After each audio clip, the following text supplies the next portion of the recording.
Now, the official Suncoast weather with ABC7 meteorologist John Scalzi.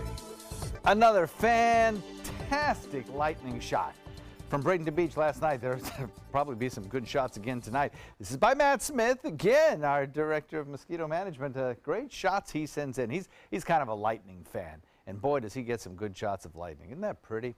Just gorgeous the way those bolts strike up the clouds, light up the clouds. You know, a lot of lightning around now too, and a good high energy voltage under some of these clouds. We're talking positive strikes, which really do have orders of magnitude more electricity than the negative strikes. So it's pretty active on radar and lightning detection currently. 79 degrees air temperature, dew point coming in at 75. It's kind of cool. Some of these showers have kind of cooled things off just a little bit. That's nice. You know, we don't have temperatures in the upper 80s today. Not yet anyway, though it won't take much to get us into those upper 80s as soon as some of this rainfall moves a little bit further inland. And I still think we'll be pretty close to the 90-degree mark a little bit later on this afternoon. Winds are out of the east-northeast now, but light at about 3. The prevailing winds aloft are kind of out of the south and southwest, and that's what's generally taking these clouds in the direction that they are headed in the storms as well. 86 degrees Wauchula, 87 in Arcadia, 86 in Mayaca, 87 in Parrish, Bradenton, Lakewood Ranch, Northport, and Punta Gorda. Closer to the coast and in areas where the rain is falling fairly heavily, it's a little cooler. Look at that, 79 degrees in Sarasota. 86 in Venice, 86 in Inglewood, and Longboat Key coming in at 85. We'll be seeing that temperature drop, I suspect, as the showers are on the doorstep. Now, we have a couple of things going on in our atmosphere here. If you'll notice, the echoes down in the southern tip of the state are kind of lifting off to the north and to the east. We have a general flow of air aloft that's kind of rising up out of the south or southwest. And then to the north of us, we have an old boundary that's kind of lying across the northern Gulf waters and stretching on up into areas of the Pacific, of the Middle Pacific, the Middle Atlantic, where we're seeing kind of a, I guess you could define a stationary front up there. The drier air is locked north of that.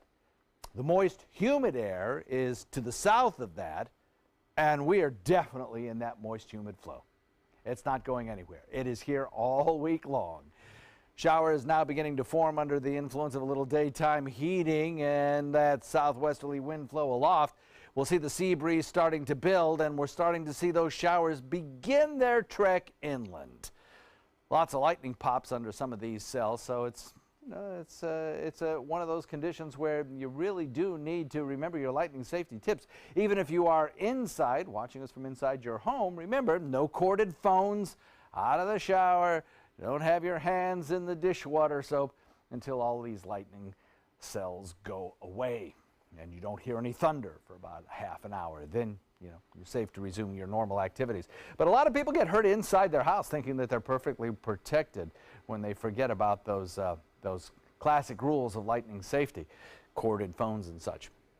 So we're watching these cells produce some pretty heavy rainfall because they're kind of slow movers, anywhere from about St. Armands or Siesta Key on up through St. Armands and into central Longboat Key. Now these showers are beginning to move onshore, some of them producing pretty heavy rain. Central Sarasota seeing a little bit of rainfall as well.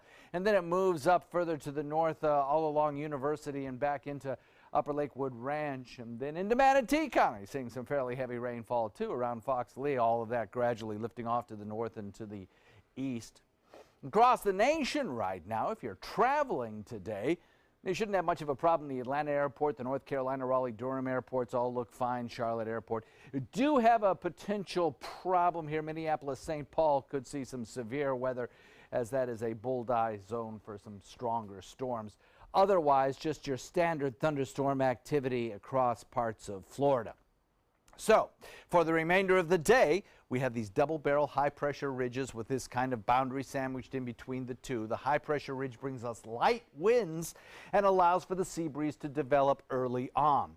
As that sea breeze develops, we push our showers over toward the other coast, and some of the heaviest rain will occur there.